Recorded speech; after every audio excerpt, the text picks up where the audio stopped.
నమస్తే అండి, welcome to people media. మనతో ఈరోజు కాంగ్రెస్ పార్టీ అధికార ప్రతినిధి ఆర్య వైశ్య కార్పొరేషన్ చైర్మన్ సుజాత గారు ఉన్నారు. మేడం నమస్తే. ఎలా ఉన్నారు మేడం? బాగున్నామ్మా. ఎలా మేడం ఈ రాజకీయ ప్రస్థానం? మీరు అసలు ఇందులోకి రావాలని ఎలా అనుకున్నారు? ఎందులోకి? రాజకీయాల్లోకి ముఖ్యంగా ఏమో అనుకోకుండా జరిగినటువంటిది అది. ఏదో పుట్టినప్పటి నుంచి అందరు చెప్పినట్లు చాలా మంది అబద్ధాలు చెప్తారు. నేను ఆ కలగన్నా, ఈ కలగన్నా, నేను ఇలా అవ్వాలి, నేను అలా అవ్వాలి అనుకున్నా, చిన్నప్పటి నుంచే కలగన్నా అని చెప్తుంటారు. కానీ నేను అట్లాంటి అబద్ధాలు అయితే క్రియేట్ చేసి చెప్పను. ఎప్పుడు కూడా నేను సొసైటీలో ఇంత ఎక్స్పోజర్ అవుతాను అని చిన్నప్పటి నుంచి ఎప్పుడు కూడా డ్రీమ్ లేదు. మాదొక అంటే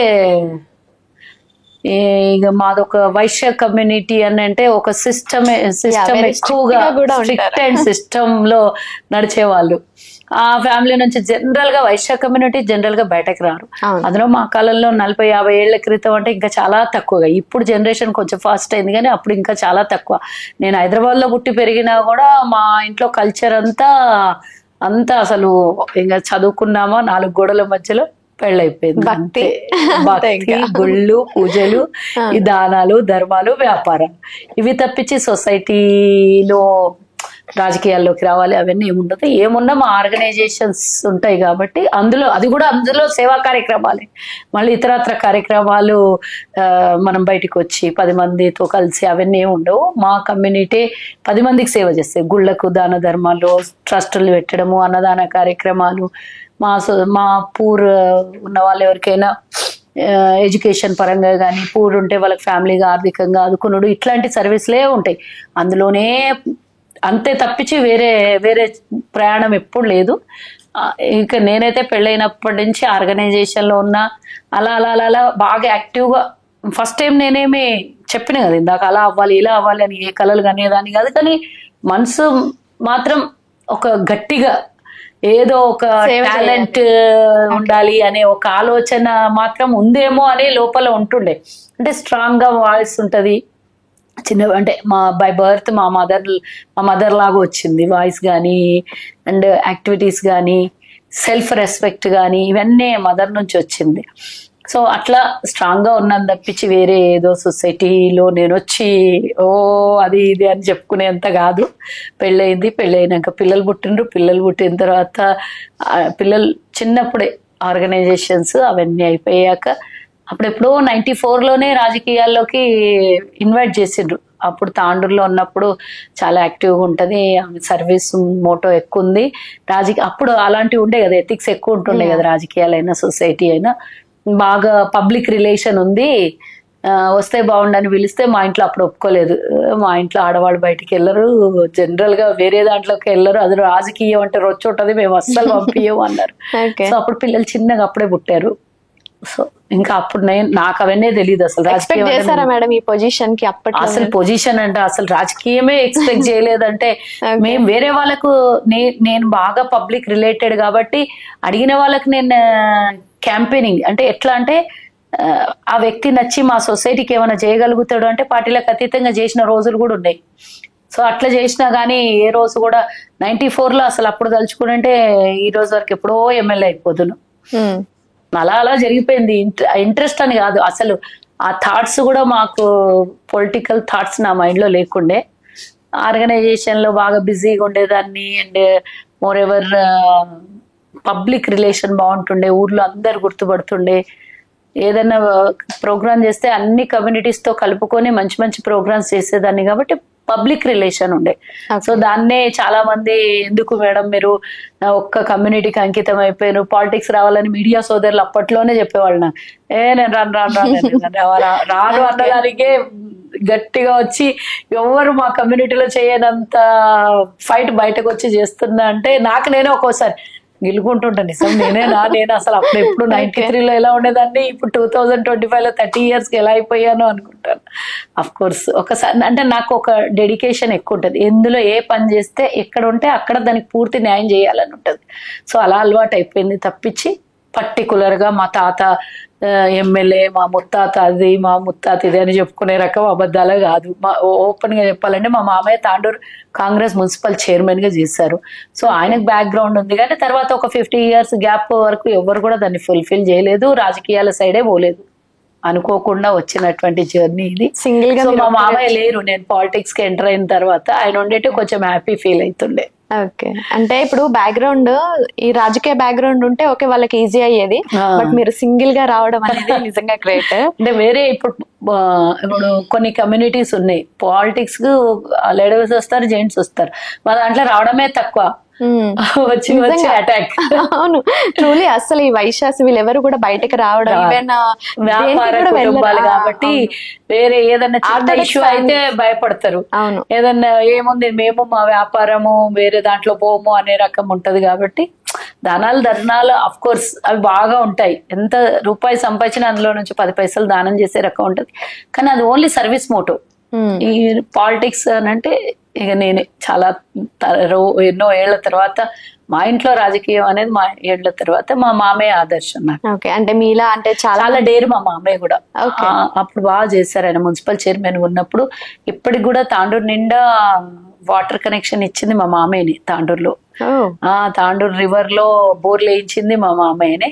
సో ఇప్పటికి కూడా చరిత్ర ఉంది, చరిత్రను నిలబెట్టాలి ఏదో ఒకటి చేసి అనేది నా కోరిక కూడా. ఓకే ఓకే, అంటే ఇలా రాజకీయాల్లోకి రావాలి అని అనుకునే వారికి మీలాంటి వారు చాలా ఇన్స్పిరేషన్. ఇంప్రెస్ అని కాదు, ఇన్స్పిరేషన్ అని కూడా కాదు, అనుకోకుండా వచ్చినటువంటి అవకాశము, జర్నీ కూడా ఇది. కానీ స్ట్రాంగ్ అయిపోయాను, అంటే ఫుల్ టైం చేశాను. నేను కూడా ఎవరికైనా పాలిటిక్స్ చేసే వాళ్ళకు మాకు ఏ పార్టీలు గుర్తించట్లేదు, మాకేం ఇవ్వట్లేదు అంటే అఫ్ కోర్స్ ఇవ్వట్లేదు, నేను ఒప్పుకుంటాను మా కమ్యూనిటీకి. అట్ ద సేమ్ టైం మనం కూడా సొసైటీలో బయటకు వచ్చి ఫుల్ టైం పాలిటిక్స్ చేస్తే ఫైట్ చేయడానికి అవకాశం ఉంటుంది.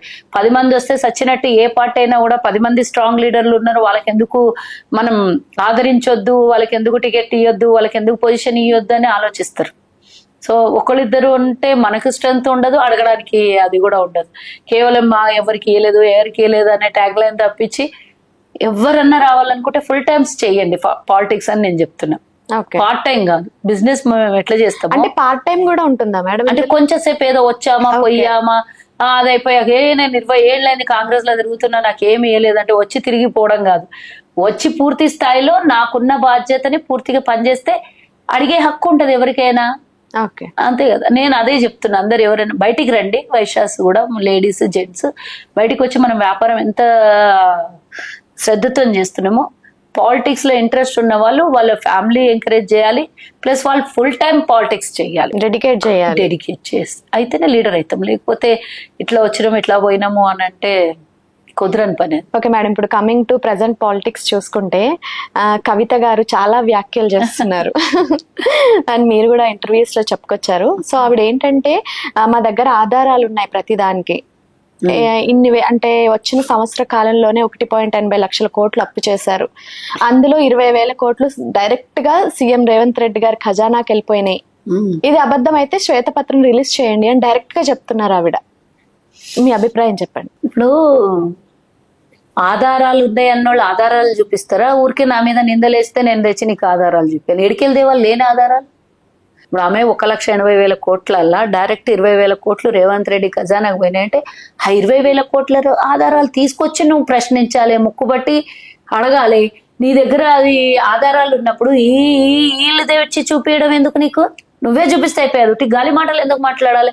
నా దగ్గర ఆధారాలు ఉన్నాయి, నేను ప్రూవ్ చేస్తున్నాను. మా గతంలో మా రేవంత్ రెడ్డి గారు ఏదైనా ప్రెస్ మీట్ పెడితే ఆధారాలు లేదే ఒక్క మాట నోట్లకెళ్ళి మాట్లాడకుండే, విత్ ఎవిడెన్స్ తోనే అండర్లైన్ చేసుకొని వచ్చి మరీ మాట్లాడుతుండే.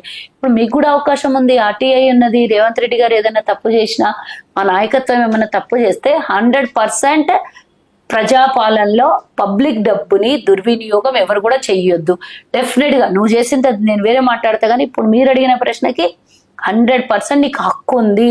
ఆర్టీఐ యాక్ట్ తెస్తావా, లేకపోతే ఆధారాలు తీసుకొస్తావా, తీసుకొని వచ్చి ముంగలు పెట్టుకో. రేవంత్ రెడ్డి నేను తప్పు చేయలేదు అని ఆయన చూపించాల్సిన అవసరం లేదు. తప్పే చేయనప్పుడు నేను నిరూపించుకోవడం ఎందుకు?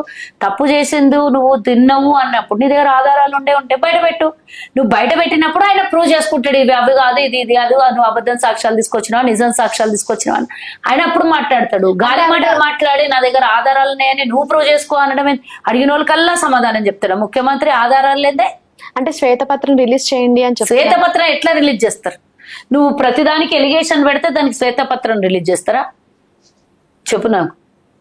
ప్రతి శ్వేతపత్రం రిలీజ్ చేయాలి అని అంటే నువ్వు ఆధారాలు చూపిస్తే శ్వేతపత్రం రిలీజ్ చేస్తాడు. నువ్వు ఆధారాలే చూపించకుండా శ్వేతపత్రం చూపించు అని అంటే ఓహో 180 కోట్లలో నా అకౌంట్లకి 20,000 కోట్లు వచ్చినాయి, ఆమె ఏ అకౌంట్ లో పడ్డాయి ఎక్కడా అని ఆమె చూపిస్తే అకౌంట్ తెచ్చి చూపిస్తాడు.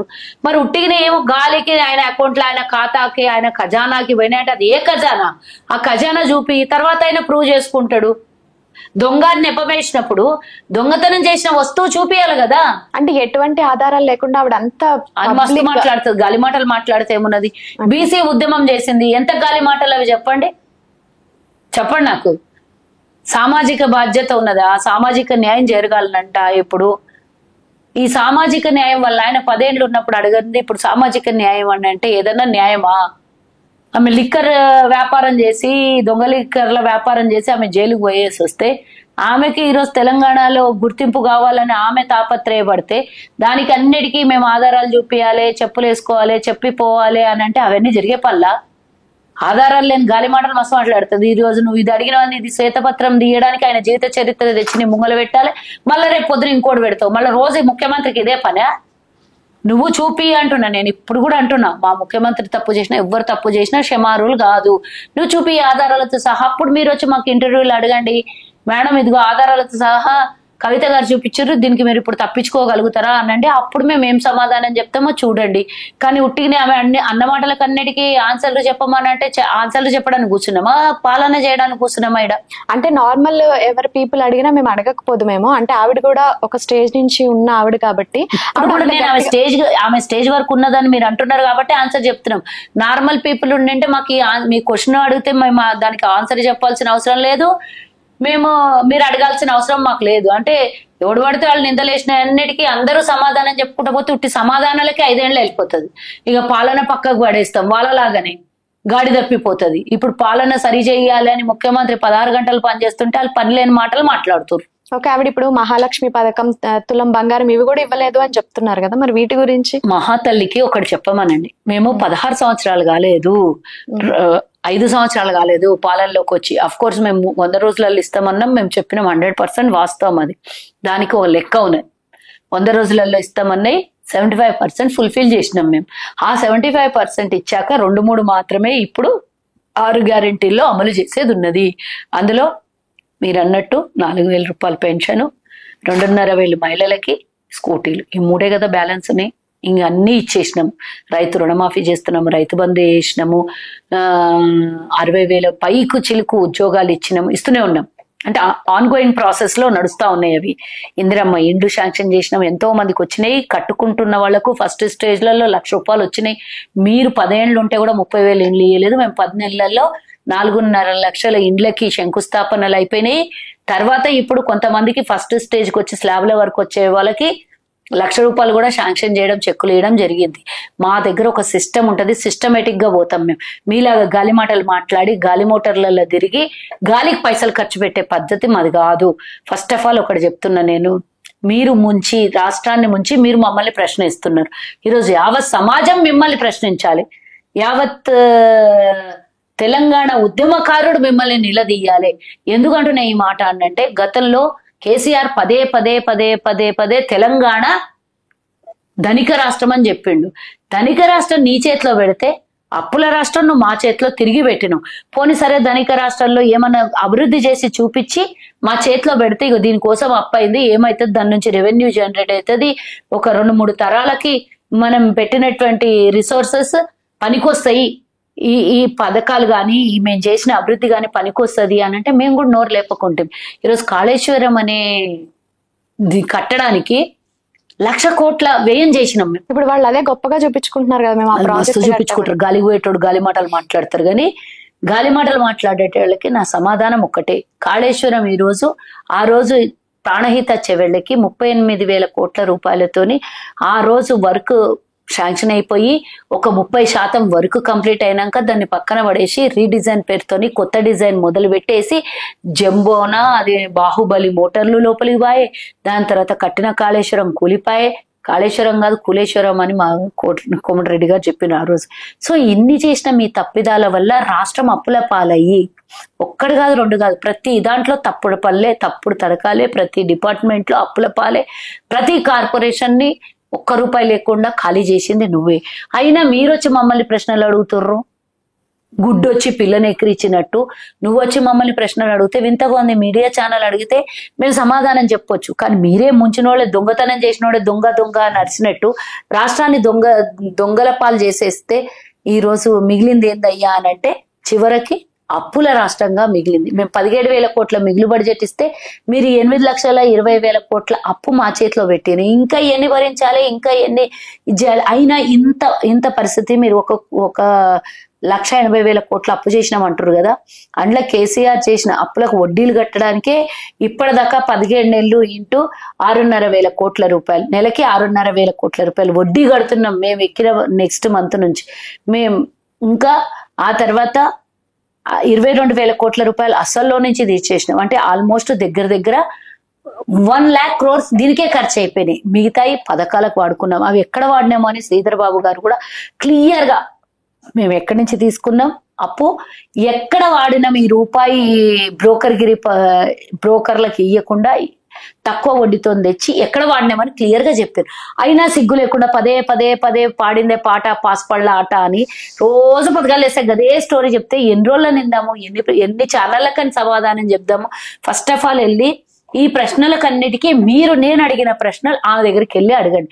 అమ్మ, మీ నాయన తెలంగాణ నిండా ముంచేసిండు, నీకు బుర్జు ఖలీఫాలో ఫ్లాట్ కొనిచ్చిండు, జూబ్లీ హిల్స్ లో 200 కోట్లు పెట్టి 1 ఎకరంలో ఇల్లు కట్టి ఆవిడ ఒకసారి చెప్పారు కదా, నాకు ఉండేది కూడా నేను రెంట్ ఇల్లు అని చెప్పేసి ఆవిడ ఒక కొత్త పార్టీ పెడుతుందని వింటున్నా. మరి ఇడికెళ్ళి వస్తున్నాయి డబ్బులు ఇప్పుడు? రెంట్ ఇల్లే చూపిమని చెప్పండి. బుర్జు ఖలీఫాలో ఇల్లు కొన్నది ఎవరు? ఎందుకు ఇనాగ్రేషన్ చేసుకుంది? అది కూడా మంది పేరు మీద, బినామీల పేర్ల మీదనే కొనిండొచ్చు. మరి బంజారా హిల్స్ లో పదండి, ఇల్లు చూపిస్తా నేను. కిరాయి ఇల్లు ఈ రోజు ఎంత పెద్ద అంగరంగ వైభవంగా కట్టుకున్నది ఇల్లు చూపిస్తా పదండి. రాజభోగం అనుభవిస్తున్నటువంటి కవితకి వేరే సోర్స్ లేదు. ఎమ్మెల్సీ, అప్పుడు ఎంపీకి ఎంత నిధులు వస్తాయో, ఎంత కమిషన్ తీసుకున్నారో నాకు తెలియదు, కానీ వాళ్ళ జీతభత్యాలు ఎంత? 200 కోట్ల ఇల్లు కట్టుకునేటంత డబ్బు ఎడికేలు వచ్చింది 10 ఏళ్లలో. సో ఇవన్నీ అడగడానికి చాలా పెద్ద సమయం కావాలి. అది అస్సలు కథ కానే కాదు. కవిత లొల్లి చేసి వాళ్ళ నాయన మీద కొట్లాడి తన పార్టీ అధ్యక్షురాలు కావాలని పదే కొట్లాడుతుంది. ఇయ్యకపోతే బయటికి వచ్చి నేను కొత్త పార్టీ పెడతాను లొల్లి వాళ్ళ నాయనని బెదిరించే ప్రయత్నంలో. అంటే ఇప్పుడు వాళ్ళ నాయన మీద ఉన్న కోపము వాళ్ళ నాయన మీద తీయకుండా మా మీద తీస్తున్నాం.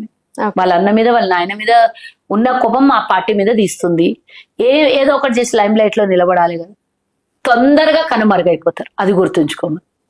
ఈ టీజీఐఎస్సీ ఏవైతే ఉన్నాయో ఇవి కూడా స్టాక్ ఎక్స్చేంజ్ లో పెట్టాలని చూస్తున్నాడు. దీని వల్ల తెలంగాణ భవితవ్యం పోతుంది ఇంటికి వచ్చి చెప్పిన స్టాక్ ఎక్స్చేంజ్ లో పెడతామని అనేసి ఆవిడ వీడియోస్ రిలీజ్ చేస్తున్నారు కదా. సో మీడియా రిలీజ్ చేస్తుంది. ఆమె చేసినవన్నీ నిజాలు అనుకుని మీరు నన్ను అడిగితే నేను దీనికి ఆన్సర్ చెప్పలేని పరిస్థితిలో ఉన్నా. అంటే మాకు తెలియదు వాస్తవమా అవాస్తవమా మీరే చెప్పాలి. అమ్మా, ఇప్పుడు భౌగోళిక తెలంగాణని సామాజిక తెలంగాణ చెయ్యాలని ఆమె మాటకి వాళ్ళ నాయన 10 ఏళ్ల అధికారంలో ఉండే వాళ్ళ నాయనని అడగాలి కదా. నువ్వు మమ్మల్ని ప్రశ్నిస్తున్నావు. మేము ఈరోజు 42% బీసీ రిజర్వేషన్లను తీసుకొని వచ్చి కిత్నే భాగ్యదారి ఉత్నే ఇస్సేదార్ అని మేము మా రాహుల్ గాంధీ గారు ముందుకు వెళ్తుంటే నువ్వు మమ్మల్ని ప్రశ్నిస్తున్నావు. ఆ రోజు మేము బీసీ రిజర్వేషన్ ప్రకటన చేస్తామని 2 రోజుల ముందంటే ఆడపోయి ఆమె పోయి ధర్నా చౌక్ దగ్గర ధర్నా చేసి ఆమె కరెక్టా మేము వేయడం కరెక్టా నాకు చెప్పండి. సో ఇట్లాంటి ప్రశ్నలకు ఆమె వేసే వెకిలి ప్రశ్నలకి ఆన్సర్స్ ఉండవు కూడా. ఎందుకంటే వాళ్ళ నాయన అడగాల్సిందంతా ఫ్రస్ట్రేషన్ మా మీద చూపిస్తుంది. సరే అట్లనన్నా బయటకు వచ్చి జల్లి ఒక పార్టీ పెట్టుకొని మీ నాయన ప్రశ్నించు. ఆడ కూర్చొని ప్రశ్నించలేక ఆ ప్రశ్నలని మా మీద సంధిస్తే ఎట్లా? సో మీకు తెలిసిన ఆన్సర్స్ మీకు చెప్తానే కదా, మీరు చెప్తానే చెప్తూనే ఉన్నా కదా. వాస్తవాలను మాట్లాడితే ఆన్సర్ చెప్పగలుగుతాను, అవాస్తవాలను మాట్లాడితే ఆమె బ్యాక్గ్రౌండ్ గురించి చెప్పాలంతే. ఓకే మేడం, ఇప్పుడు ఇది పక్కన పెడితే ఇంకా ఈటెల రాజేందర్ గారు ఆయన కూడా రేవంత్ రెడ్డి గారిని చాలా మాట్లాడుతున్నారు. అంటే సైకో అని, సాడిస్ట్ అని. ఇప్పుడు హైడ్రా ఉంది, ఆ హైడ్రా ఎందుకు తెచ్చారో తెలియదు. దాని వల్ల ఎంతో మంది అమాయకులు అంటే ఇప్పుడు అమాయకులు అంటే ఇప్పుడు గత ప్రభుత్వం పర్మిషన్స్ ఇస్తేనే కదా అక్కడ ఇల్లు కట్టారు. మరి గత ప్రభుత్వం ఏం చేసింది? అది ఆయన ఎవరు ప్రభుత్వం అంటే ఆయన ఆర్థిక శాఖ మంత్రి, అప్పుడు వైద్య శాఖ మంత్రి. అంటే ఇక్కడ మధ్యలో నలిగిపోయేది సామాన్యుడు కదా, వాళ్ళకి ఎవరు న్యాయం? సామాన్యునికి అన్యాయం జరగొద్దని పదే రేవంత్ రెడ్డి గారు మొన్న హైడ్రా పోలీస్ స్టేషన్ ఇనాగరేషన్ రోజే చెప్పిండు. ఒకటి, మనకు నష్టమైనా పర్వాలేదు, వాళ్ళకి నష్టాన్ని కష్టాన్ని కలిగించొద్దు. మనం ఏమి ఇవ్వగలుగుతామో వాళ్ళ కుటుంబానికి అంతా సేవ చేయండి. అవసరమైతే ఇల్లు ఇస్తాం, ఉద్యోగం ఇద్దాం, వాళ్ళకి ఇంకా ఏదైనా కావాలంటే ఇంకా ప్రభుత్వ పరంగా వాళ్ళకి న్యాయం చేద్దాం. ఎక్కడైనా ఎవరైనా పేదలు అమాయకులు ఇబ్బంది పడే పరిస్థితి మాత్రం హైదరాబాద్ లో రావద్దు అన్నారు. కానీ వాళ్ళు పేదలను అడ్డం పెట్టుకొని మాట్లాడి వాళ్ళ కుప్పోల ఇండ్లు కూలగొట్టొద్దు, కుప్పోలు ఎవడైతే ఈటల రాజేందర్ లాంటి వాళ్ళు ఎవరైతే ఉన్నారో ఆ దొంగలు లాంటి వాళ్ళు ఆక్రమిత ఏదైతే ప్రభుత్వ స్థలాల్ని, చెరువుల్ని, నాలాల్ని కబ్జా చేసిండ్రో అవి కబ్జాల నుంచి విడిపోకుండా ఉండాలి అని అంటే పేదోళ్ళ సెంటిమెంట్ తో ఆడుకోవాలని ఈటల రాజేందర్ ప్లానింగ్. అది నేను అడుగుతున్న ఇదే మాట నువ్వు కేసీఆర్ ని ఎందుకు అడగలేకపోయినావు? హైదరాబాద్ లో ట్రాఫిక్ పొల్యూషన్ నిండిపోయింది, ఇంకో 100 సంవత్సరాలు అయితే ఇది అసలు హైదరాబాద్ అనే చిత్రపటంలో లేకుండా పోతుంది. ఈ పరిస్థితి దాపురించింది ఎందుకు అంటే మనకు ట్రాఫిక్ ఇబ్బంది, పొల్యూషన్ ఇబ్బంది. హైదరాబాద్ కి పెట్టుబడుల కోసమో ఐటీ సంస్థలు ఇక్కడ హైదరాబాద్ రావాలని అంటే ఈ వాతావరణం చాలా బాగుంటది. కానీ ఇలాంటి పొల్యూషన్ వస్తే రేపు పొద్దున ఇన్వెస్టర్లు రారు. దీన్ని కాపాడుకోవాలి. రాబోయే 100 సంవత్సరాలకి మనం ప్రభుత్వం ఏమిచ్చిపోయింది అని గుర్తు చేసుకోవాలి. నేను కాదు, నా మనుమడు గుర్తు చేసుకోవాలని ఆశయంతో పనిచేస్తున్న రేవంత్ రెడ్డి గారు ఇది 4th సిటీగా, వరల్డ్ లోపల 4th స్టేట్ గా, డెవలప్డ్ స్టేట్ గా చూపియాలని రేవంత్ రెడ్డి గారి ఆకాంక్ష. ఎవడు ఏమన్నా, ఎవడు అడ్డం వచ్చినా, ఎవరైతే ఈ హైడ్రా పరిధిలో ఉన్నటువంటి కట్టడాలు ఏవైతే ఉన్నాయో దానికి ఎవరిని కూడా ఎగ్జంప్షన్ ఇయ్యొద్దు, ఎవరి మీద కూడా జాలి దయ చూపియొద్దు, ఏది కూడా అంటే వాళ్ళకి ఆల్టర్నేటివ్ ఏదైనా చూపిస్తే అన్ని చెప్పాను నేను ఇందాకే. మళ్ళీ ఆల్టర్నేటివ్ అని అడగకండి. అంటే వాళ్ళకి ఏమి కోల్పోయినరో అంతకన్నా బాగా చెయ్యాలని, అంటే వాళ్ళకి వేరే భూములు ఇవ్వడం అన్ని ఇస్తారు, అన్ని ఆల్రెడీ ఆ వర్క్ ప్రాసెస్ లో ఉంది అన్ని. ఓకే, ఆల్రెడీ ఎంతో మందికి ఇందిరమ్మ ఇళ్లలో చేర్చడం కూడా జరిగింది, డబుల్ బెడ్రూమ్ ఇళ్లలో. సో ప్రభుత్వం ఎప్పుడు కూడా పేదల్ని, కాంగ్రెస్ స్పెసిఫిక్ గా కాంగ్రెస్ పేదల పక్షాల పార్టీ. ఇది పేదల్ని ఎవరిని అన్యాయం చేయాలని మా పార్టీ గాని మా ప్రభుత్వం గాని చూడదు. ఈ రోజు వాళ్ళని అక్కువలో చేర్చుకున్నందుకే ఆనాడు ఇందిరమ్మ ఇండ్లు కూడా ఇప్పటిదాకా కూడా ఆ ఇందిరమ్మ ఇండ్లే కంటిన్యూ అయినాయి. కానీ ఏ ప్రభుత్వాలు వచ్చినా పెద్దగా ఇచ్చినటువంటి దాఖలాలు, ఏ ఊర్లో కూడా ఇందిరమ్మ ఇల్లు, రాజీవ్ గాంధీ ఇల్లు లేని ఊరే లేదు. మేమే కదా పేదల్ని ఆడుతున్నది. అంటే ఇది కూడా చెప్తున్నారు, అప్పుడు కేసీఆర్ కట్టిన ఇళ్ళనే కలర్స్ మార్చిస్తున్నారు అని కూడా అంటున్నారు. ఎన్ని లక్షల ఇండ్లు కట్టిండంటే ఆయన 4,50,000 ఇండ్లు ఉన్నాయేమో చూపిమని చెప్పండి. స్థలం ఉన్న వాళ్ళకి కట్టుకోవడానికి 5 లక్షలు ఇస్తున్నామమ్మా మేము. వాళ్ళేమన్నా కూల్చి కౌరం ఎక్కయిందని చెప్పేసి మళ్ళీ కూల్చి మళ్ళీ కట్టుకుంటారా? కలర్ మార్చేసి పెయింట్లు మార్చి అని అంటే నాకు మరి టీఆర్ఎస్ కలర్ ఉంటే మా ప్రభుత్వంలో మేము ఎందుకు ఇస్తాము? సో మేమేమంటున్నాము అంటే ఆ కట్టడాల్ని ఇయ్యలేదు దరిద్రుడు. ఎందుకంటే దాంట్లో భాగస్వామ్యం వాళ్ళకే ఎక్కువ ఉన్నది, నాణ్యత లేదు ఆ కట్టడంలో. కాబట్టి అవన్నీ చూసిన తర్వాత, అవన్నీ మొత్తం డిపార్ట్మెంట్లు చెక్ చేసుకున్న తర్వాత ఒక్కొక్కటిగా పేదలకు ఇవ్వడం జరుగుతుంది. ఆయన కట్టినా, ఎవరు కట్టినా, నేను కట్టినా కూడా రేపు పొద్దున ప్రభుత్వం డబ్బులే. కేసీఆర్ ఇంటి నుంచి తేడు, రేవంత్ రెడ్డి ఇంటి నుంచి తేరు, ప్రభుత్వం ఆస్తులే. కాబట్టి ఆయన పంచలేదు ఆ దరిద్రానికి. పంచితే తన వాళ్ళే లాక్కుంటారు మొత్తం ఇండ్లు. కాబట్టి ఆ పంచకుండా అట్టే పెట్టినటువంటి ఇండ్లను కూడా మేము పంచుతున్నాం. ఆయన 70,000 ఇండ్లు కట్టినామని చెప్పిండు. కానీ మరి ఎవరికి ఇచ్చిండ్రో దేవునికే తెలవాలి. ఇంకా 75% ఆడే పడి ఉన్నాయి. వాటితో పాటు మేము 4.5 లక్షల ఇండ్లు కట్టుకోవడానికి ఆల్రెడీ ₹1,00,000 రిలీజ్ చేయడం కూడా జరిగింది కట్టుకున్న వాళ్ళకి అందరికి. ఇవన్నీ కేసీఆర్ కి అయ్యేటి పనులు కావమ్మా. ఇది ఓన్లీ బ్రాండ్ అనేది కాంగ్రెస్ ది మాత్రమే. పేదలకు పనిచేసి పెట్టేది కాంగ్రెసే. ఇల్లైనా సరే, గుడి అయినా సరే, బడైనా సరే కాంగ్రెస్ తోనే సాధ్యమవుతుంది. ఓకే, ఒక ఎలిగేషన్ వస్తుంది మేడం. అంటే గత ప్రభుత్వంలో కేసీఆర్ వాళ్ళ సొంత ఫ్యామిలీలోనే సీట్లు ఇస్తున్నారు అని చెప్పేసి ప్రతిపక్షం ఎలా అయితే ఆరోపించిందో, ప్రస్తుతం అదే సిచ్యువేషన్ ప్రజెంట్ ఉన్న గవర్నమెంట్ లో కూడా రిపీట్ అవుతుంది అంటున్నారు. అంటే ఏంటి? బావికి, రేవంత్ రెడ్డి అన్నకి, రేవంత్ రెడ్డి తమ్ముడికి, రేవంత్ రెడ్డి అల్లుడికి, రేవంత్ రెడ్డి వీళ్ళందరికి ఇచ్చిరా? మహేష్ కుమార్ అనే ఎవరైతే ఉన్నారో ఆయన వాళ్ళ మరదలకి, చెల్లెలకి సీట్లు ఇస్తున్నారని చెప్పేసి మీ కాంగ్రెస్ ప్రభుత్వంలోనే మీరే అంటే వాళ్ళని అడగండి. ఎవరో ఒక్క స్థానాన్ని ఎవరైనా వాళ్ళ ఎలిజిబిలిటీ ఉన్న వాళ్ళని ఇచ్చింటే అది అక్కడ మాట్లాడినరేమో గానీ అన్ని సీట్లు కేసీఆర్ కి రావుల కంట పెట్టింది, దొరల కంట పెట్టింది కాంగ్రెస్ ప్రభుత్వం.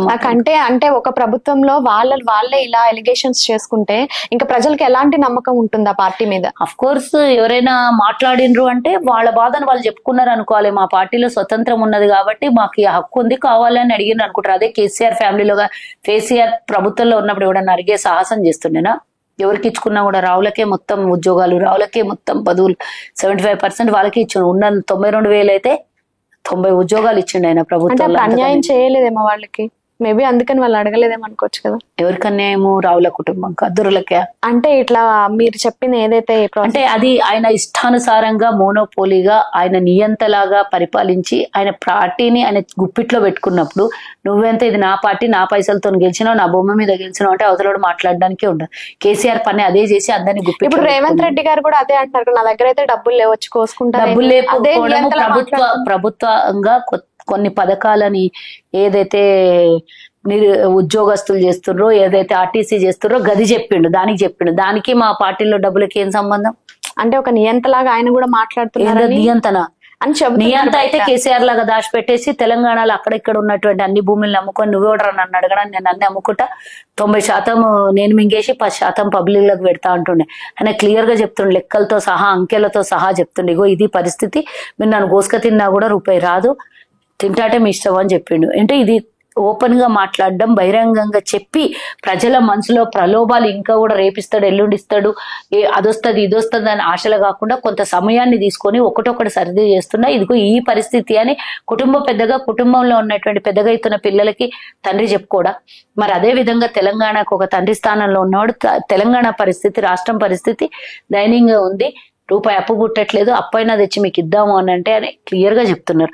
దాన్ని మీరు వక్రీకరించి ఇష్టం వచ్చినట్లు రేవంత్ రెడ్డి గారి మీద మాట్లాడితే అంతకన్నా దారుణం ఏం లేదు. నేనేమంటున్నా అంటే క్లియర్ గా ఆయన క్రిస్టల్ క్లియర్ గా పనిచేస్తున్నాడు. ఆ క్లియర్ అందరికీ చూపిస్తున్నాడు, ప్రజలకు చూపిస్తున్నాడు, పార్టీ వాళ్ళకి చూపిస్తున్నాడు, ప్రభుత్వానికి చూపిస్తున్నాడు. దాన్ని నేనైతే యాక్సెప్ట్ చేస్తా తప్పించి ఎవరు ఏమన్నా కూడా నాకు సంబంధం లేదు. ఓకే మేడం, అయితే కొండా సురేఖ గారు ఒక సభలో బహిరంగంగానే చెప్పారు, అందరు మినిస్టర్లు ఫైల్ కదలాలంటే డబ్బులు పెట్టండి అవ్వదు, బట్ నేను అలా తీసుకోనని బహిరంగంగా చెప్పారు. అంటే అక్కడ నిజంగానే ఇదంతా జరుగుతుంది? మొత్తం వీడియో చూసావమ్మా? ఫుల్ వీడియో చూడలేదు కదా?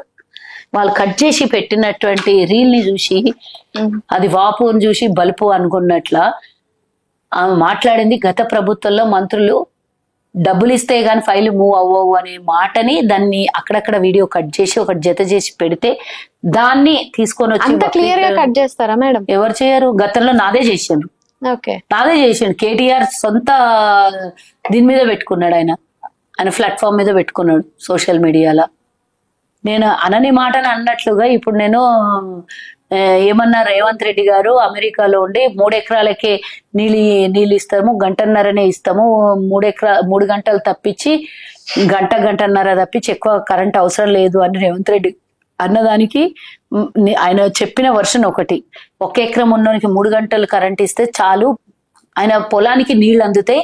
కానీ 1 ఎకరం ఉన్నోని పేరు మీద 24 గంటల కరెంట్ అని చెప్పేసి దుబ్బేస్తున్నావు నువ్వు, అది దాని మీద వచ్చే డబ్బు దాని మీద స్కామ్ చేసి దుబ్బేస్తున్నావు అని రేవంత్ రెడ్డి గారు మాట్లాడితే దాన్ని డైవర్షన్ చేయడం కోసం రకరకాలుగా మాట్లాడితే నేను దానికి ఆనాడు రాజశేఖర్ రెడ్డి గారు 24 గంటల కరెంటు ఉచిత కరెంట్ 9 గంటలు ఉచిత కరెంట్ ఇద్దామంటే అప్పుడు ఉన్నటువంటి కేంద్రంలో మాదే యూపీఏ ప్రభుత్వం ఉండే, మరి ఇక్కడ ఒక్క చోట ఇచ్చినట్లు కాదు, ఇస్తే దేశం మొత్తం ఇవ్వాలి, మన నేషనల్ పార్టీ అట్లా కుదరదు అంటే కూడా కొట్లాడి తెచ్చిండు రాజశేఖర్ రెడ్డి గారు అని అంటే దాన్ని కట్ చేసి సోనియా గాంధీ గారు వద్దన్నారు, మీరు మేనిఫెస్టోలో పెడుతున్నారు, ఇప్పుడు సుజాత గారు అధికార ప్రతినిధినే చెప్తున్నారు చూడండి అని డైరెక్ట్ గా వేదిక మీద హరీష్ రావు నా పేరు తీసి మరీ మాట్లాడు. ఇది ఇంతకన్నా ఇక దారుణం ఉంటుందా? నా ఫుల్ వీడియో చూడండి, నన్ను కట్ చేసి పెట్టి సోషల్ మీడియాలో వైరల్ చేసి ఇన్స్టాలా ఫేస్బుక్ లా అన్నిట్లో పోస్ట్ చేసి ఒక రోజు మొత్తం సతాయించారు నన్ను. ఇట్లాంటివన్నిటికీ భయపడితే మంత్రాలకు చింతకాయలు రాలో, వీళ్ళ బెదిరింపులకు ఎవరిడ బుగులు పడరు. మీరు అనవసరమైన ఎలిగేషన్లు పెట్టి ఆమెను ఇరికాటంలో ఒక బీసీ మహిళ ఈరోజు మంత్రిగా ఉన్నదాన్ని తట్టుకోలేనటువంటి పరిస్థితి. మా ఇద్దరు మహిళా మంత్రులని 24 గంటలు ట్రోల్ చేయడము, ఇబ్బంది పెట్టడంలోనే వాళ్ళ సమయం గడిచిపోతుంది.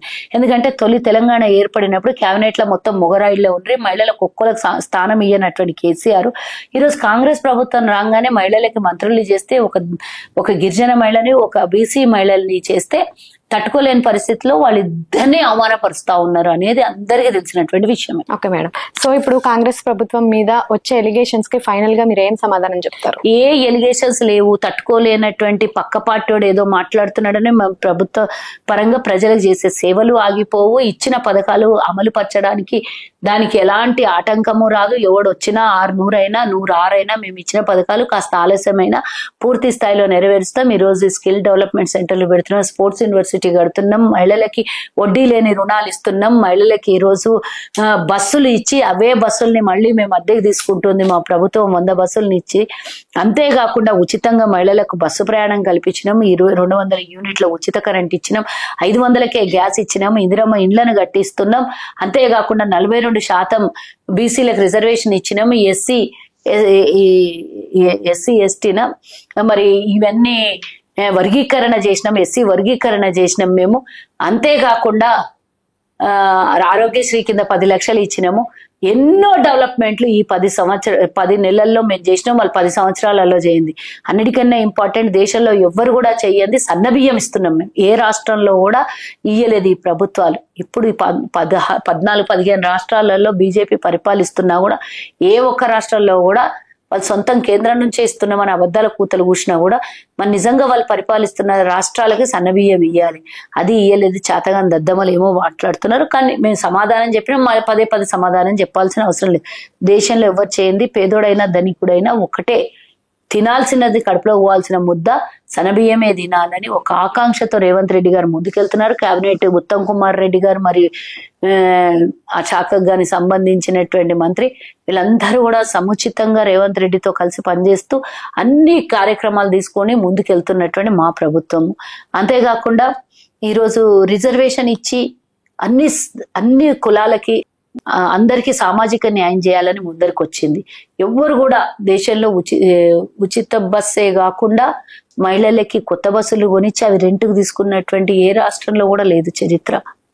ఇన్ని చేస్తున్న మేము. ఇప్పుడు బీఆర్ఎస్ ప్రభుత్వం అదే అడుగుతుంది, మగవాళ్ళు ఏం అన్యాయం చేశారు, వాళ్ళకి ఎందుకు ఫ్రీ లేదు అని. మరి మీరెందుకు ఇవ్వలేదు? మీ ప్రభుత్వంలో ఇవ్వాల్సింది. మేము మేనిఫెస్టోలో పెట్టింది మహిళలకు ఇస్తామని, మేము మగవాళ్ళకు కూడా ఇస్తామని మేనిఫెస్టోలో పెడితే మీరు ఇవ్వకపోతే ఇప్పుడు అడగాలి. మాకు ఆడపిల్లకి ఈరోజు మహిళని 1 కోటి మంది మహిళల్ని కోటీశ్వరులు చేయాలని రేవంత్ రెడ్డి గారు కలగంటున్నారు.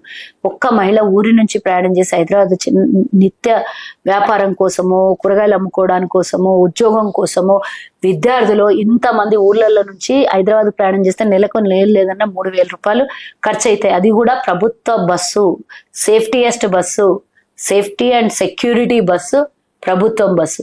కాబట్టి ఇలాంటి అవకాశం మహిళలకు ఇచ్చి వాళ్ళని ఇంకా పైకి తేవాలి. కేవలం మగవాళ్లే కాదు, భారతదేశంలో మహిళలు ఉంటే ప్రపంచంలో ఎక్కడైనా ఇప్పుడు మనం మహిళలకు గౌరవం ఇవ్వడమే కాదు, దాన్ని గౌరవాన్ని నిలబెట్టాలని రేవంత్ రెడ్డి గారు ముందుకు పోతున్నారు. ఆ మహిళల మీద ఉన్న గౌరవంతోనే ఇప్పుడు ఈ అందాల పోటీలు తీసుకొచ్చారా? అంటే ప్రజెంట్ ఉన్న అంటే ఫస్ట్ టైం పుట్టిందా అందాల పోటీలు అనేది? కాదు, అంటే ఇప్పుడు తెలంగాణలో ఈ సంస్కృతి లేదు అంటే సంస్కృతి లేదు అంటే ఏమో మరి, అంటే ఏమో అన్నప్పుడు క్వశ్చన్ ఆన్సర్ మీ దగ్గర. అంటే తెలంగాణలో అందాల పోటీలు అనే సంస్కృతి లేదు, తెలంగాణ మిస్ ఇండియా ఇవన్నీ మన దేశంలో ఉన్నాయి. దేశం వాళ్ళకి మనల్ని అమ్మినట్టుగా చేస్తున్నారు అని చెప్పేసి బీఆర్ఎస్ నాయకులు. అమ్మడం అంటే ఏంది? అంటే అందాలను అలా చూపించడం గానీ, అంటే ముఖ్యంగా చూసుకుంటే లేదా అంటున్నా నేను. ఒక మహిళను ఉద్దేశించి ఆ విధమైన మాట మాట్లాడితే ఒక్కొక్కరు జరుగుతున్న ఈ వేళ యుద్ధం కన్నా ముందు 3 నెలల ముందు ఈ ప్రోగ్రామ్ ఫిక్స్ అయింది. అక్కడ 26 మంది చచ్చిపోయిన నెక్స్ట్ డేనే వచ్చి బీహార్ లో ప్రచార సభలో పాల్గొన్నటువంటి మోదీకి ఒక్క మాట మాట్లాడనటువంటి బీఆర్ఎస్ వాళ్ళు, కనీసం 26 మంది చచ్చిపోతే సానుభూతి కూడా తెలిపనటువంటి బీఆర్ఎస్ వాళ్ళు ఇప్పుడు వచ్చి బార్డర్ లో యుద్ధం జరుగుతున్నది, అందాల పోటీలు జరుగుతాయి. మీకు కడుపులో పాయిజనా? తెలంగాణకి గతంలో రానటువంటి రికగ్నైజేషన్ తెలంగాణకు వచ్చిందని తట్టుకోలేని పరిస్థితి. మరి అంతమంది చచ్చిపోతే ఏం స్టేట్మెంట్ ఇచ్చింది బీఆర్ఎస్ బీజేపీ మీద? కానీ ఇంత కనీసం నెగ్లిజేషన్ వల్ల దేశంలో ఈ రోజు వాళ్ళు ఈ రోజు బీజేపీ వాళ్ళు పూర్తిగా వైఫల్యమైంది కానీ ఒక్క మాట కూడా వాళ్ళ మీద వ్యతిరేకంగా మాట్లాడిన వాళ్ళు బీఆర్ఎస్ వాళ్ళు ఈ రోజు వచ్చి అందాల పోటీ గురించి మాట్లాడితే మేము దాన్ని శోధం చేసి మీరు చెప్తుంటే మేము చూసుకుంటూ వినాలా? ఏం చేసి 26 మంది చచ్చిపోతే మేము మాట్లాడడం దాని మీద అన్నాడు కేటీఆర్. సిగ్గులేని వెధవలు మాకు వచ్చి ప్రశ్నలు వేస్తారు. అంటే మేము ఈ రోజు తెలంగాణ టూరిజాన్ని పెంచాలని, ప్రపంచ దేశాలన్నీ తెలంగాణ వైపు చూడాలని 3000 మీడియా ఛానళ్లు తెలంగాణకు వచ్చినాయి. 109 దేశాల నుంచి డెలిగేట్స్ వచ్చిర్రు అందాల పోటీలో పాల్గొనడానికి. వ్యాపార పరంగా అభివృద్ధి జరుగుతుంది. ఈ రోజు హోటల్లో ఫుల్ రిజర్వ్ అయిపోయినాయి. ఈ రోజు భోజనాలు చేసే హోటళ్ళన్నీ ఫుల్ ఈ రోజు వ్యాపారం జరుగుతున్నాయి. వాళ్ళ కోసం వస్తున్నటువంటి విమానయానాల వల్ల మనకు రెవెన్యూ జనరేట్ అవుతున్నది, ట్యాక్స్ ప్రభుత్వానికి వస్తున్నది. ఈ రోజు వాళ్ళు 25 రోజులు తెలంగాణలో ఉన్నటువంటి అన్ని చోట్ల వాళ్ళని తీసుకెళ్ళి మన తెలంగాణలో ఉన్నటువంటి సంస్కృతి, మన తెలంగాణకు ఉన్నటువంటి వైభవాన్ని ప్రపంచ దేశాలకు చూపిస్తున్నాం. నిన్న వాళ్ళకు పోచంపల్లి చీరలు, లంగా ఓణీలు కట్టడం వల్ల ప్రపంచ దేశాలు మన భారతదేశ చీర కట్టడాన్ని చూసిన వాళ్ళు. దీన్ని మీరు వ్యతిరేకిస్తున్నారా? మీ దుర్మార్గులు దాన్ని వ్యతిరేకిస్తే ఆ వ్యతిరేకంగా మాట్లాడిన మిమ్మల్ని నేను అంటున్నా, ఈ తప్పును మేము పదే పదే చేస్తామని చెప్తున్నా. మన రాష్ట్రం ప్రపంచ స్థాయిలో నిలబడుతుంది అంటే ఈ తప్పుని పదే పదే చేస్తాం మేము అంటున్నా. మీరు పనికి మాలినోళ్ళు 26 మంది చచ్చిపోతే కనీసం సానుభూతి లేదు. మన తెలుగు రాష్ట్రం నుంచి 2 రాష్ట్రాల నుంచి 2 చనిపోయినారు. అక్కడ కనీసం వాళ్ళ కుటుంబాలకు మేము సానుభూతి చెప్తామని కూడా చెప్పనటువంటి దుర్మార్గులు ఈ రోజు ఏమో మాట్లాడతారా? మేము వినాలా? దానికి మీ శుద్ధ పూసలు మీ మాటలు వినే స్థితిలో మేము ఉన్నావా? సిగ్గులేని బతుకులు. ఒక్కళ్ళన్నా కనీసం కవిత మాట్లాడిందా? ఇంతమంది సింధూరాన్ని చెడిపినటువంటి మూర్ఖులు, పాకిస్తాన్ దొంగ, ఇక నేను డాష్ ఆ మాటలు మాట్లాడలేను. ఆ వెధవలు వచ్చి మన దేశ అమాయక ప్రజల్ని చంపితే కవిత చాలా మాట్లాడుతుంది కదా. ఇంతమంది తల సింధూరం జరిగిపోయింది. ఈరోజు ఏం మాట్లాడడానికి ఏమైంది? నీ నోరు పోయిందా? నోరుకు ప్లాస్టర్ వేసుకున్నావా? ఈ రోజు వచ్చి సీతక్క గురించి, ఈ రోజు వచ్చి కొండా సురేఖ గురించి మాట్లాడేటప్పుడు నీ నోరు మొన్నటి వరకు ఏమైంది? పోయిన నెల 23వ తారీఖు జరిగిన ఈ సంఘటన గురించి మాట్లాడడానికి నోరు ఎక్కడ పోయిందమ్మా? వాళ్ళెవడో కాశ్మీర్ లో వచ్చి బాంబు పేల్చడానికి 26 మందిని చెప్పడానికి కాంగ్రెస్ తోనే ఏం సంబంధం అమ్మా? వైఫల్యమైన బీజేపీలను అనండి, వైఫల్యమైన బీజేపీని అడుగుండేది. లేకపోతే బీజేపీకి నేను అడుగుతున్నా, ప్రతిసారి ఎందుకు బీజేపీ ప్రమేయం ఉన్నది అని అంటున్నారు? 40 మంది జవాన్లు చచ్చిపోతే ఇంతవరకు వాళ్ళ జాడ ఎలా చచ్చిపోయినారనే జాడ తీయలేదు. ఇంతవరకు ఇంకొక వారం రోజులైతే 23వ తారీఖు వస్తుంది, నెల రోజులైతుంది. 26 మంది అమరులైనటువంటి మన దేశంలో ఆ 4 ఏడున్నారు. ఎవరి వైఫల్యం ఇది? కాంగ్రెస్ ముందుకు వచ్చింది. ప్రభుత్వం ఏ నిర్ణయం తీసుకున్నా మేము కట్టుబడి ఉంటాం, పూర్తి స్థాయిలో ప్రభుత్వాన్ని సహకరిస్తామని మా రాహుల్ గారు, ఖర్గే గారు, సోనియా గాంధీ గారు పూర్తిగా మా ఏఐసిసి దేశ రక్షణ కోసం, దేశం బాగుపడాలంటే మా పాత్ర మాకేమిస్తారో మేము ఇవ్వండి, మేము పూర్తిగా సహకరిస్తాం, మేము పూర్తిగా ప్రభుత్వానికి మేము సహకరిస్తామని చెప్పినటువంటి మా నాయకులు ఎక్కడ? ఇంతవరకు మాట్లాడినటువంటి బీజేపీ బీఆర్ఎస్ వాళ్ళు ఎక్కడ?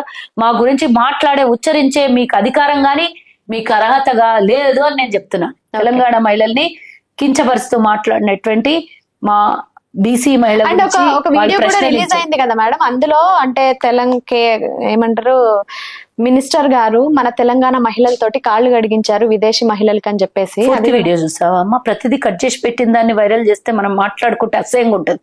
32 మహిళలు, 23 మహిళల్లో 3 బ్యాచ్లుగా పంపించారు వాళ్ళని. అక్కడ 32 మంది మహిళల, ఐ థింక్ 23-32, సరిగా ఫిగర్ లేదు, తెలీదు నాకు.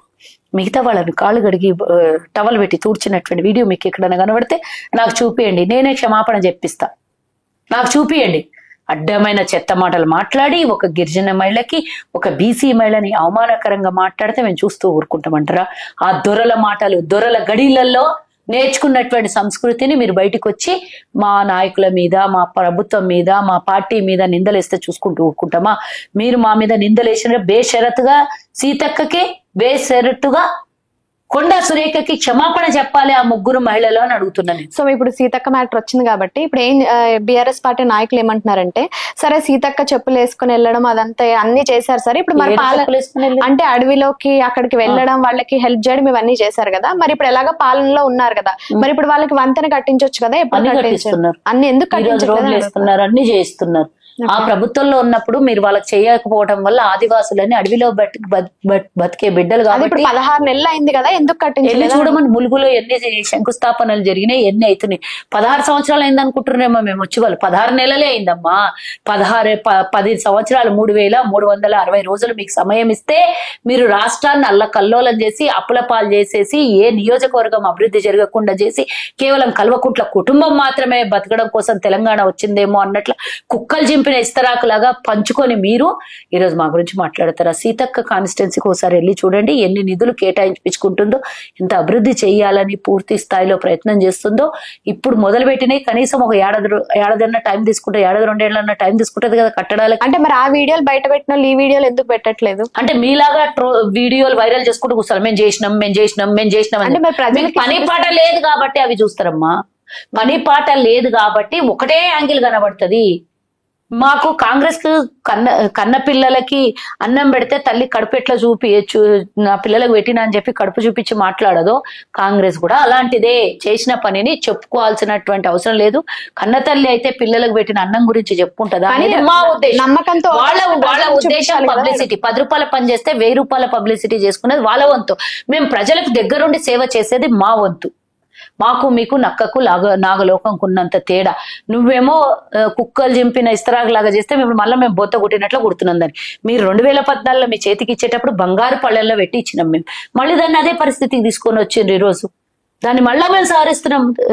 అప్పుడు బ్రిటిష్ వాడు పోయినప్పుడు భారతదేశంలో తినడానికి గింజలు కూడా పుట్టకపోతే కాంగ్రెస్ హయాం నుంచి ఇప్పటిదాకా విదేశీ దిగుమతి కూడా మనకు దిక్కు లేకుంటే ఎగుమతి వరకు మనం పోయిందంటే అది కాంగ్రెస్ పుణ్యం, కాంగ్రెస్ పరిపాలన. మేము ఓవర్ డ్రాఫ్ట్ పోనీయకుండా, ₹1 రాష్ట్రం మీద అప్పు పడనీయకుండా మేము కాపాడి 17,000 కోట్ల మిగులు బడ్జెట్ ఇచ్చినామమ్మా మీకు. మీరు అందులో సగానికి సగం అంటే 17లో సగం 9, దగ్గర 9 లక్షల కోట్ల రూపాయల అప్పు మాకు ఇచ్చారు మీరు. 10 ఏళ్లలో ఏం అభివృద్ధి చేసినో చూపించలేదు. మేము ఈ రోజు 65 సంవత్సరాలు తెలంగాణని పరిపాలిస్తే 55 అనుకుంటా, మధ్యలో 10 ఏళ్ళు టీడీపీ పరిపాలించింది కదా. 50 ఏళ్లలో రాష్ట్రంలో ఈ రోజు ఉన్నటువంటి ప్రతి కట్టడాలు, ప్రతి ప్రాజెక్టు అన్ని కాంగ్రెస్ హయాంలో కట్టినాయి. భీమా, నెట్టెంపాడు, నాగార్జున సాగరు, శ్రీశైలం నియర్ బై అన్ని కట్టినాయి మేము. చేసింది మేము, చెప్పుకునే మీరు. మెట్రో ట్రైన్ 95% పూర్తయిన తర్వాత మా ప్రభుత్వం పడిపోతే వాళ్ళ సెల్ఫీలు దిగి కేసీఆర్. వాళ్ళేమో మేము తయారు చేసినటువంటి భారతదేశంలో అన్ని వ్యవస్థలన్నిటినీ ప్రైవేటీకరణ చేసి అన్ని అమ్ముకొని వాళ్ళకి కావాల్సిన వాళ్ళ పేర్లు వాళ్ళు పెట్టుకోబట్టారు. ఏం చేస్తాం? అదాని అంబానీ వాళ్ళు, కేసీఆర్ కుటుంబం వీళ్ళు ఇద్దరు కలిసి దేశాన్ని రాష్ట్రాన్ని అమ్ముక తిన్నారు. దాన్ని మళ్ళీ మేము దేశంలో రాహుల్ గాంధీ రేపు పొద్దున ప్రధానమంత్రి అయినాక మళ్ళీ సవరించాలి. వాళ్ళు మళ్ళీ దేశం మీద 120 లక్షల కోట్లకు పైగా అప్పులు చేసి వాళ్ళు పోసారు. మేము అప్పుడు 65 ఏళ్ళు మేము పరిపాలిస్తే 56,000 లక్షల కోట్లు అప్పయింది. వాళ్ళు వచ్చినాక 120 లక్షల కోట్లు అదనంగా చేసింది. ఏం చేసిండ్రు అయ్యా అంటే ఉన్నాయి అమ్ముకున్నారు. ఎల్ఐసి నమ్ముకుర్రి, బీపీఎల్ నమ్ముకుర్రి, ఇండియన్ ఆయిల్ బిఎస్ఎన్ఎల్ అమ్ముకుర్రి, ప్రతి ఒక్కటి అమ్ముకున్నారు. రైళ్ళు అమ్ముకున్నారు, రోడ్లు అమ్ముకున్నారు, సంస్థలన్నిటిని అమ్ముకున్నారు. మేము నిర్మాణం చేసినాం, వాళ్ళు కూల్చిండ్రు. వీళ్ళు మేము కట్టినాం, వీళ్ళు కథం పట్టించారు. వాళ్ళకు మాకు చాలా తేడా ఉందమ్మా. మేము అమ్మలాగా పిల్లల కడుపు చూస్తాం, వాళ్ళు తల్లి ఎట్లయితే పిల్లల కడుపు చూస్తుందో, పెళ్ళాం ఎట్లయితే జేబు చూస్తుందో వాళ్ళు అట్లాంటి పరిపాలన. బస్ వాళ్ళకి ఇంతకు మించి చెప్తే దరిద్రానికి ఎక్కడనో తీసుకుపోయి కూర్చోబెట్టినట్టయితే ఇంతకన్నా దరిద్రం దేశంలో రాష్ట్రంలో ఉండొద్దు.